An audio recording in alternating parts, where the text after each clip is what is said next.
Welcome to another episode of From a Woman to a Leader, a podcast dedicated to discussing women unique challenges in the tech industry.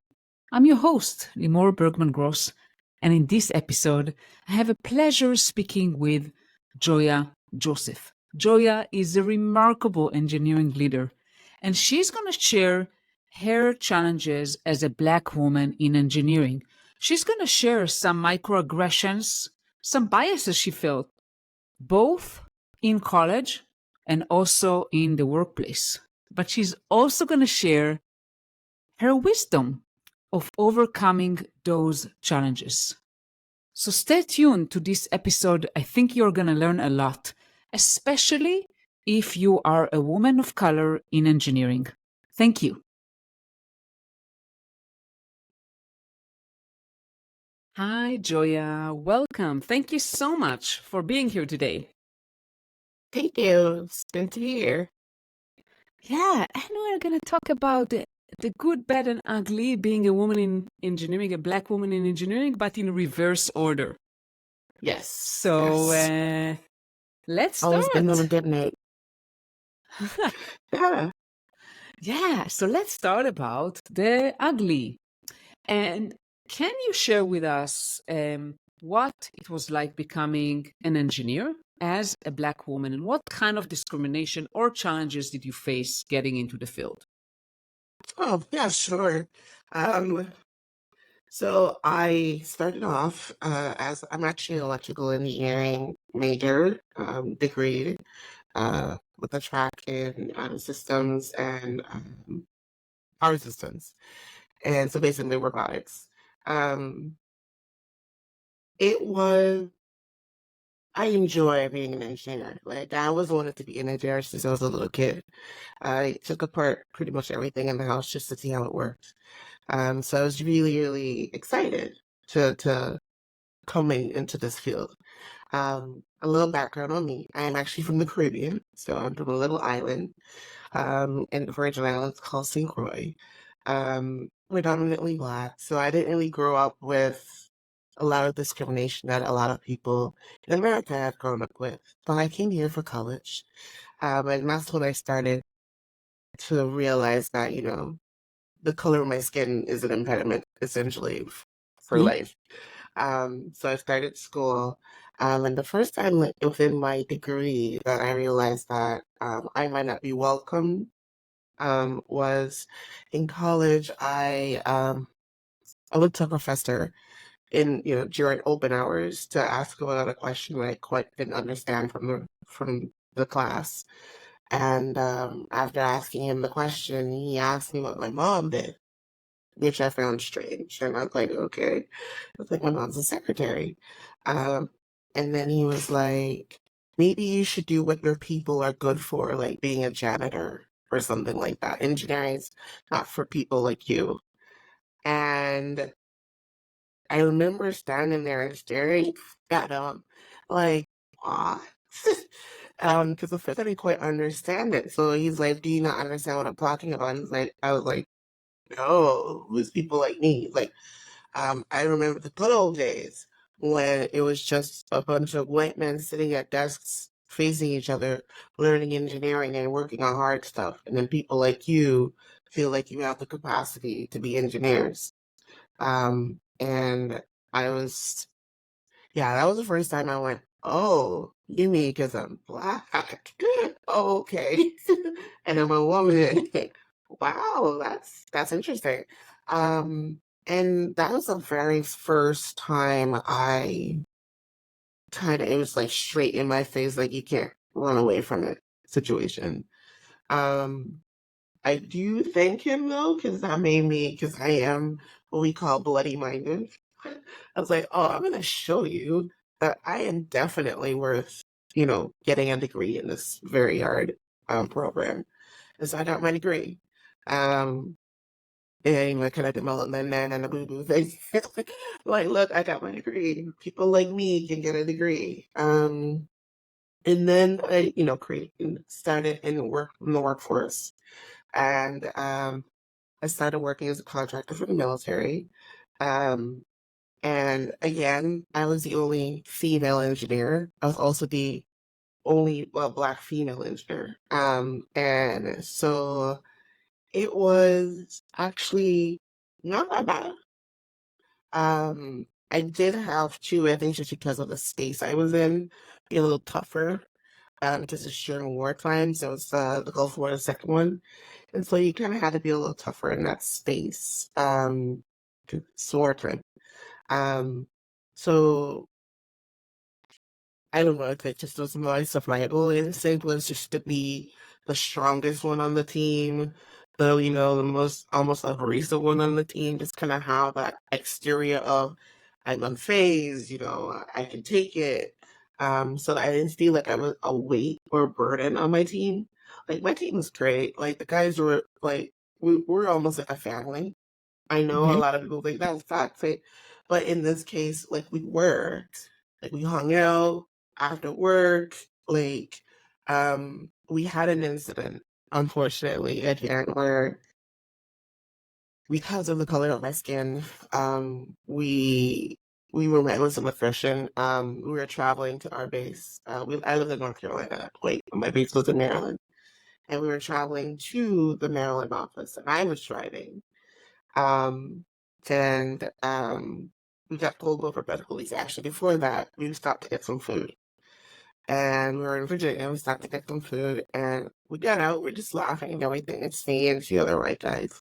And we got out to get something to eat, and the person refused to serve me. She served my two friends, and she said, I'm not serving her.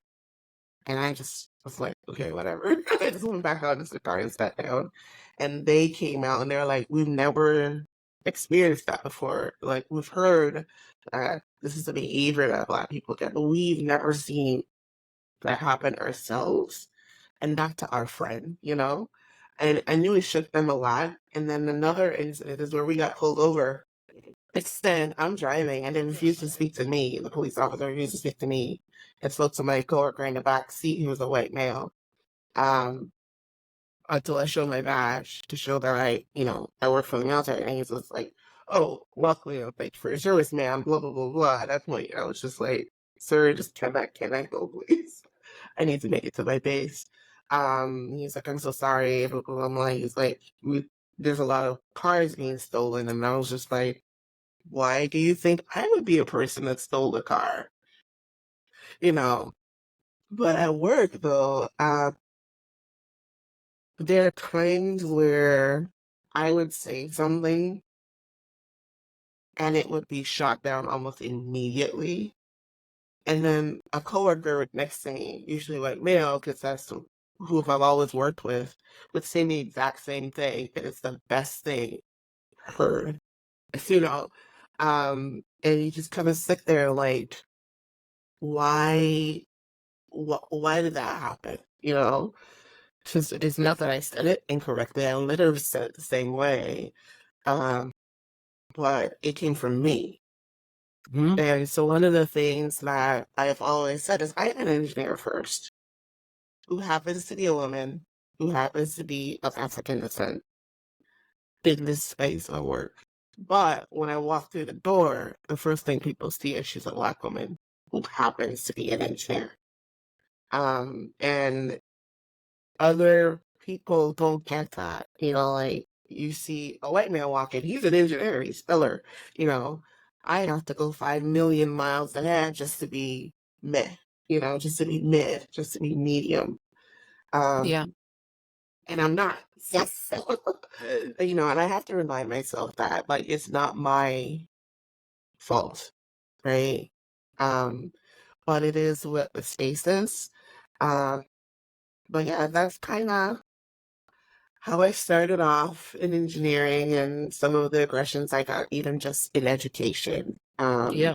And in my graduating class, I think we only had 5 or 6 Blacks that graduated. Um, and we had quite a few like freshman year. And as engineering is, it's a very weed out degree. Yeah. So by the time we graduated, it's just a very small class, but it wasn't a lot of us. I think actually that graduating class, we stuck together So we all tried to make sure everybody graduated. So it was actually kind of nice as well, knowing that it wasn't just me, and we all were like, we are gonna get our degree, no matter how much they say we don't belong here. And so I think we had a great class that graduated of people of color, because it's not just the Black students, but just people of color that stuck together, and also women that stuck together in our little beg reverse group and made sure we studied together and helped each other, get that degree that people didn't feel like we deserved it, kind of in a weird way. So, yeah. Yeah, it's you know, as you tell your stories, I mean, it's very unfortunate for me to hear that biases and discrimination still exist, unfortunately, although, like, everyone talks about diversity, equity, inclusion, belonging, but still you see that, and the stories you share, it's horrific. I mean, to even think about someone that will make a comment for you that you should be a janitor, you don't belong here in engineering. And seems like, first of all, you had the courage and strength and in you, and believing in yourself that yeah, you're actually good. You should graduate and pursue your dream career. What kind of advice would you give to a Black woman facing those discrimination and challenges, either at school or at the workplace? The first thing I would say to people, fighting it alone it's hard. It's You might end up having that because you might be the only person of color, period, or woman, which is what I've experienced. But it's finding allies, and you know your allies when you see them. They have your back. They jump to the occasion to like protect you when they see something happening. So like when I said my coworkers at my job, they were great. We're friends to this day. uh, and it's don't lose yourself though. 'Cause that's something that can happen. Because we always have to like wear this mask. So you have your actual personality, and then you go to work and you put this mask on. And the longer you wear the mask, it's harder to take it off, and you go back to your regular safe spaces. Um, my advice is find your people, know where your safe spaces are. Remember to detach from that persona. I wish I could say don't have the persona, but unfortunately, it is how we survive in these spaces. But remember to take that off because it becomes tiring. And that's when you start to get something you love to do, like, being an engineer or whatever in tech that you enjoy doing, you're gonna start to not like that. And it's not because you don't like it, it's just because it's so hard. So detach, find something outside of work to do always. It's almost imperative that you do that. Um, and also understand it's not you. Whatever your aggression you might be getting, microaggression you're getting, or whatever, somebody else is projecting upon you, it is not because of you as a person. It is just because of their biases. And it's actually basically their problem that they're trying to put on you or their insecurities. And I know it's not easy to say, just ignore that. It's not easy to ignore it, but you kind of start learning how to like let it not phase you. So be unfazed at work is basically it. But make sure you have your corner, and the reason to have the corner is so you can have your fix because you need to let that off of you. Because for your mental health, like mental health isn't really big in our community, but it should be because there's so much aggression and so much coming at us on a regular basis, just trying to survive daily. That our mental health is impacted all the time. I didn't really know about mental health either until like I got into this. I was like, I've burned out quickly. Trying to be more than so people could just give me a tiny little bit of respect. Yeah. Um, so yeah, it's It's not fair. You don't want to leave something you love. I've seen so many women of color in engineering leave engineering because they just couldn't take it anymore. They burnt out. Yeah, I know that because I have some clients who are Black women, and I see their challenge and their struggles, and I mean that's part of my motivation to have this podcast, to be honest, and to dedicate this season for women of Really. color. So you mentioned several things here that I wanted to highlight. So first of all, you mentioned that you have to wear a mask. I mean, you have to play the game, basically, right? I mean, to look confident, to look like, you know, it doesn't touch you, it doesn't affect you, although it does, right? I mean, the microaggressions, it, we are all human. It affects us all. I know that I've met this, some of that myself, being a woman in tech, not a black one, but still. You mentioned having allies, which is super important. And my experience was actually my best allies were white men. So it's not necessarily, allies are not necessarily people like you. They may be actually the white men, but they are there to protect you, to support you, to help you, to basically help you face those that are aggressive or discriminating you. And then you mentioned like you Right. need to have your tribe. Yeah, go ahead, please. So the story I told during the ugly, where I had said something and then it was repeated and then it was just like told. That was one of my allies because he immediately said, yeah, but Joya just said it. And then it was the flabbergasted, oh, no, that's not what he's like. No, I literally repeated what she said. I didn't come up with this. She did. And there was just this backtracking. And it was actually one of the best feelings because it's like, yeah, because you're watching somebody realize that they just did something not cool, but trying to like eat it. Like it was very satisfying.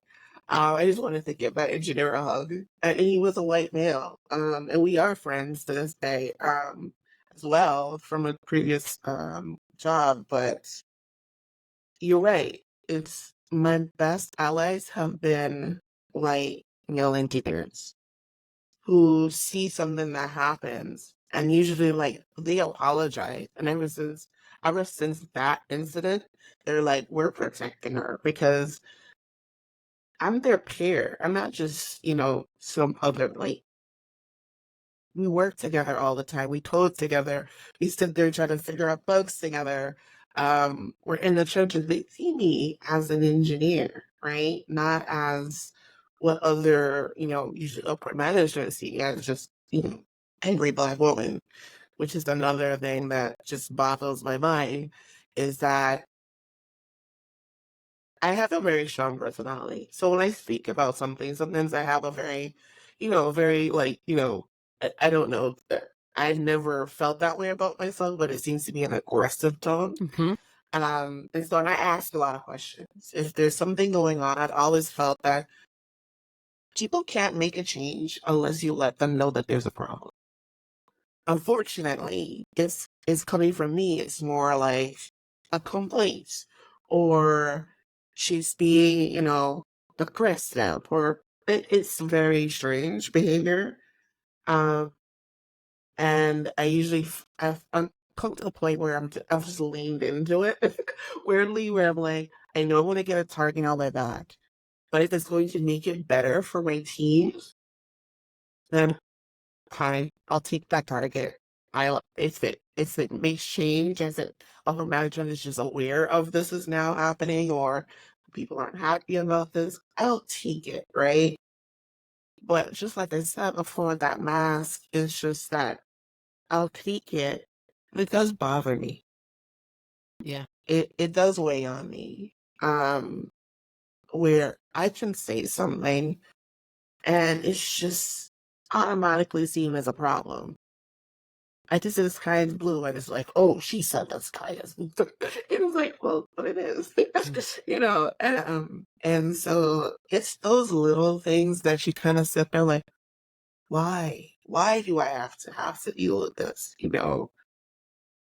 I didn't choose this giggle, but I'm very proud of it. I'm very proud of who I am. I'm very proud of my culture. I would never do it over again. I love being me and where I came from. Why am I having to be? Why am I going to feel like it's a problem to be me? And I'm a manager, and I think the time that it hit me really hard that what I look like on the outside means more than anything I bring is I was doing an interview, and I am the hiring manager. I said it at the very beginning of the interview. And throughout the entire interview, the candidate refused to answer my questions. I was training another engineer on how to do the interviews like I do them. So he was there, just shadowing me, basically, or watching. And um, and I explained that, like, this engineer is here to shadow. And the candidate would only respond to him. And he's like that. He would only respond to him. And after a while, I kind of started to pick up on it. And so asked the question. He completely ignored me. I sent the question to my picker, and I was like, hey, ask this question. And he did. And he got a response immediately. And I was like, okay. So it's not me just being really, sensitive to this. He is really doing it. He's like, wow, he didn't answer you. I was like, yeah, I know. And then at the end, but I kept it professional. I wanted to still give this candidate a good experience interviewing with us. And internally, I was a volcano ready to explode. And then at the end, the cherry on top was he was like, oh, by the way, I looked at your LinkedIn and it was very intimidating. And I was very surprised. And I went, excuse me? It's like, can you explain? He's like, well, your experience, you're very experienced and it's quite intimidating, actually, your LinkedIn. It's very surprising. And I was like, easy. I didn't know how to take that. It's the most backhanded compliment ever.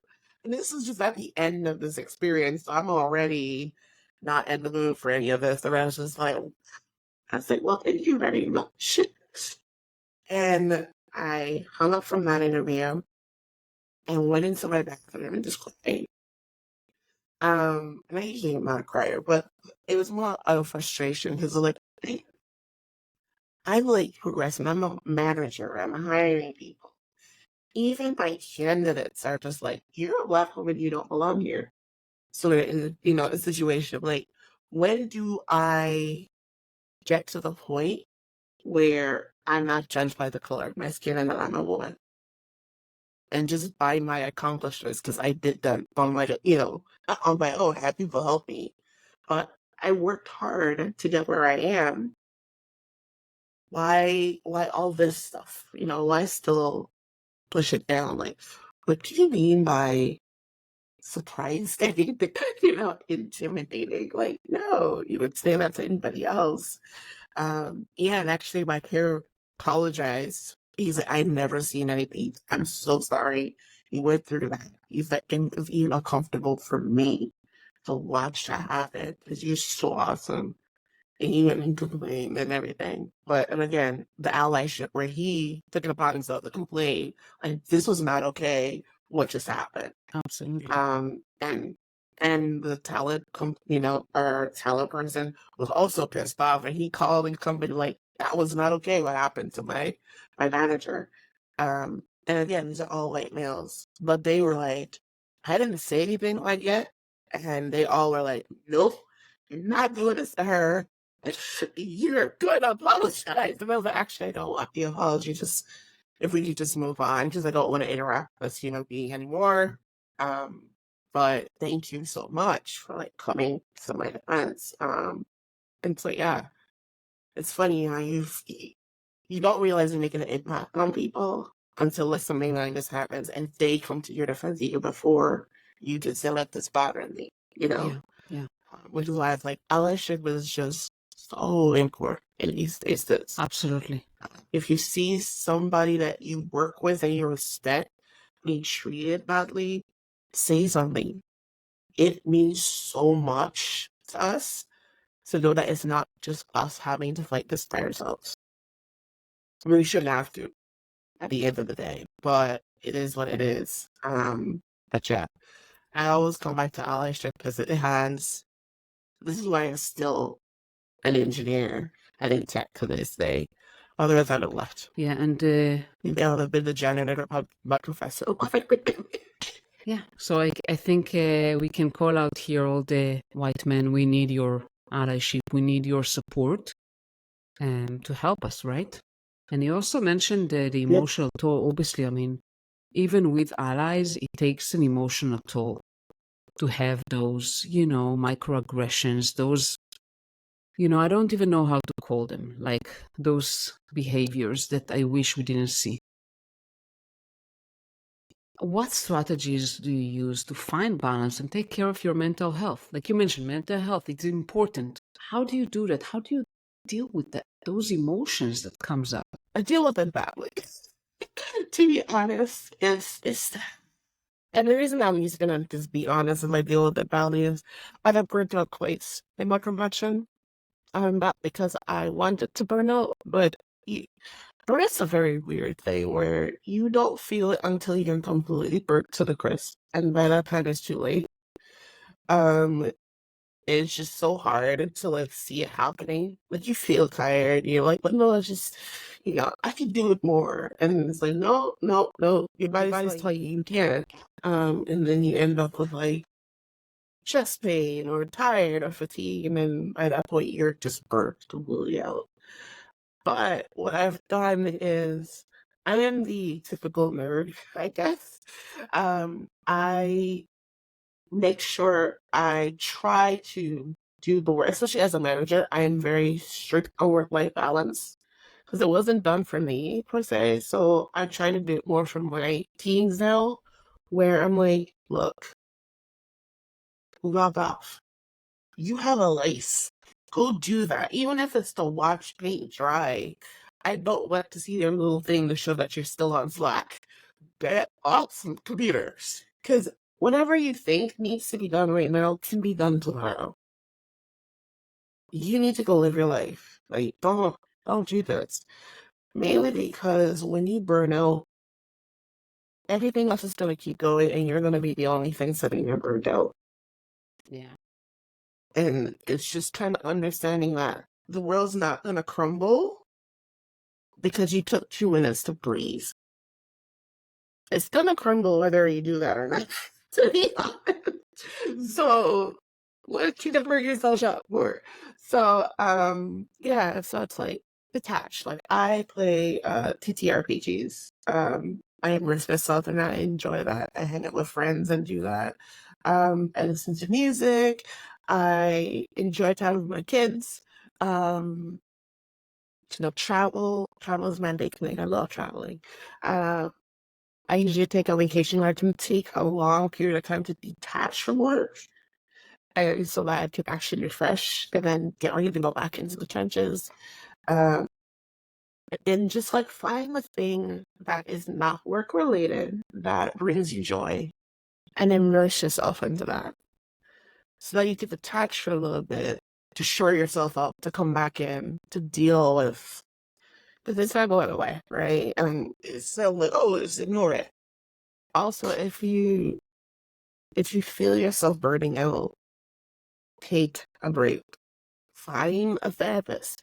If you aren't really into like mental health, have that one person in your life that you can vent to. Because if you bottle it all up, it's just going to just drag you down. So like having a soundboard, um, you know, having your team, like your tribe is big. Like the tribe is a big thing. In my third to last job, one of the things that I asked when I got hired was like, hey, you need to hire a female a year after me. Because I had been now, I think about 10 years working in the field, and Vito was the only Vito. And I was like, there is no way. So I was like, you have to hire Vito. And so they did.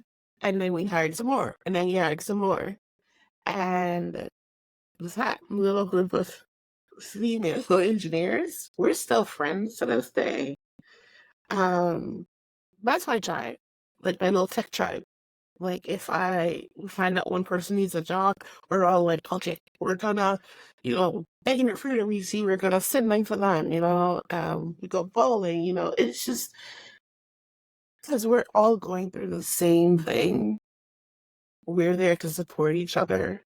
Um, and because sometimes it bleeds over into your personal life, unfortunately. The stresses of work bleeds over to your personal life. So you need somebody who's also there on the personal side who understands what it's like being in the trenches. And so that's why there's the other side of it. There's your allies and then there's your tribe. The ones who understand what it's like to go through this, and they're outside of work even, right? So having that person that, bridges both sides that you can talk to, that you can talk to with the mask on and with the mask off, is also as good then, because it's like they know what's going on. They've been through that themselves, and it doesn't have to be, a person that looks exactly like you. Like my friends don't. Well, the thing is, we're all women and women of color in engineering, but we see the same things, and I think that's great. It's interesting because I don't think the three, especially three of us, have ever been friends or even known each other if we had not worked together. I kind of gone through everything together, and now we're very, very close. And some people like, I don't go to work to make friends. It's weird. I don't, but because of the things that we go through, I made some great friends. That are going to be friends for as long as they will have me. I guess. But yeah, it's kind of a weird positive to the whole thing is that I find really, really wonderful people who I'm very happy to have in my life because I know that they're there for me, right? Yeah. So I found family. Yeah. So That's incredible. So kind of, you find friends that are both allies and also your tribe, a group of women, women of color that you kind of really friends for life. This is incredible. Any now, other tips that you would like to share? I mean, with women, especially Black women in engineering. yeah, be the change that you want to see. So for me, like I said, I started off as always being the only female, sometimes also being the only person of color, period, male or female. I fuck them at a job. And one of the things is like, I got tired of that. Because I didn't want to see somebody else like me, I don't know, it's just that comfort of having somebody else who can kind of identify with you. And so I like at every job, and it's gotten worse, well, not worse, but more and more like this, is I'm very, very keen on the DEI side. Um, and so like at one of the jobs, like I said, I asked them like, you start hiring more women. Why am I the only woman you have? And I have started up a little group of like, hey, we're the few women at this company. Let's just take these little lunch breaks and just sit and eat our lunch and just talk about, whatever, and invite any other females in like the tech side of the company that might need this. And we did it. We would just sit there and we would eat and maybe not have a topic really, just talking. And it was just interesting to hear that it's not just the engineers, like the data scientists were having those same issues. The product managers started to come, the female product managers started to come as well, and they're like talking about stuff that they were going through as well. And then I realized, like, making safe spaces at work is very important. I never had that before because it's just me. But now that there are more of us, there's a need for a safe space even at work. And so it's kind of one of the things that I look for now when I go to a company is like, how do you make it as a company safe to have safe spaces? And that's really big for me. So be the change you need to see. Like I started this little group because it's just a change I wish that I had. So I started it, um, and like bring it. Don't just move forward without looking back, because we need more women. Period. In engineering, but we need them to flourish in engineering. We just don't need to be here, and so if you start moving forward where you're in the spaces that could make the changes, remember where you came from, remember the path that you took. Make it a little bit easier for at least one other woman to just come up that ladder as well. If you do just one, like each one of us just do just one, like it will make a change. Like we can't only expect the white males of the world to do it. We need to do it too. And just my biggest thing is like look back, remember what you went through, seek you to make it just a little bit easier for somebody else to come back up as well. Support, mentoring is really, really good. I wish I had a mentor for like so many years of my my my career. I have one now. But it's just being that, and I also mentor as well. But mentoring, um, going to a lot of these conferences, sign up as a speaker. I never thought I would do that. I don't really like to talk. I'm an engineer at heart, and I'm not really a people person. Um, but I did it one day, and it was great. Go to conferences, talk to people, sign them to, even if you don't want to do a speech or a talk, sign them at the mentorship tables or whatever, and it is very, very fulfilling to listen to other women, even who are higher than you, talk about and you might even have experiences that can help them. Because the director of engineering that you see who is a woman, trust me, she's going through microaggressions that she just has to put it in, put it in, follow it up.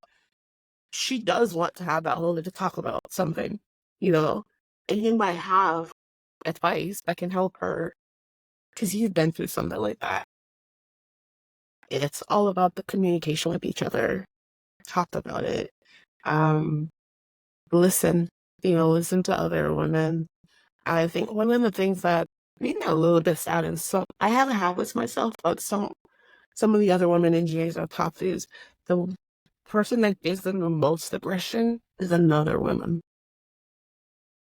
I shouldn't do that, Yeah. And I think it's just because they've been burnt so much that they feel like this is how you get up in engineering, is that you have to get really hard. It's like, no, you don't. That is not requirement. That is how a lot of us who are older in engineering had to. But it doesn't need to be that way. Just remember how you felt when that happened to you.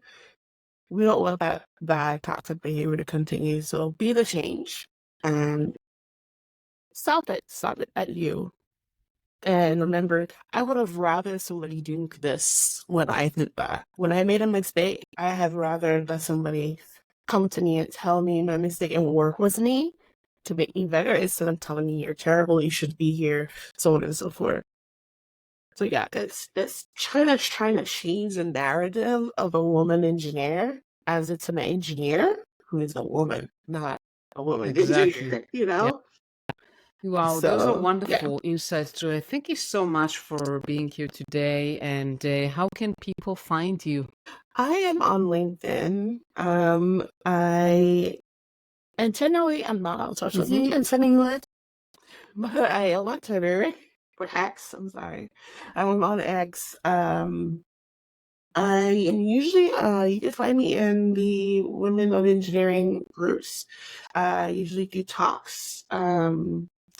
And I actually do a talk about interviewing, which I actually have to revamp because I just went through all of that myself. And so it's about interviewing but from the manager's perspective. And then, which a lot of people don't get. You usually get Yeah, the candidate side. Yeah. interviewer's perspective. Yeah. but this is from the manager's perspective so that people can understand like the motivations of the person that they're talking to, and also some things that, you know, we could do better as managers when we're hiring people. Um, and so yeah, there is a recording of that somewhere from YouTube that I did at a talk, but I need to revamp it because yeah. But yeah, most of my LinkedIn. You can find me there, Joya Joseph. Yeah, Joya I will dash put your Joseph. link there. Joseph. Yeah, but that's where you can find me, and probably on the space here, you know, here once I get back to, you know, my talks. But I usually do a lot of mentorship tables. I'm women in engineering, women in tech. So yeah. Wow. Thank you so much, Joya, for being here today. It's been a pleasure talking with you. Yeah, this is fun. Thank you so much for listening to From a Woman to a Leader. And what's coming up next week? Next week, I have a pleasure speaking with Ariana Flores. And she is a cybersecurity consultant who switched into tech from public relations. And she's going to share her challenges moving into tech without having the technology background and how she faced all those challenges. So, especially if you're a woman in tech that is maybe coming from a non technical background and you made a change, this episode is definitely for you. So, tune in for next week. Thank you so much for listening.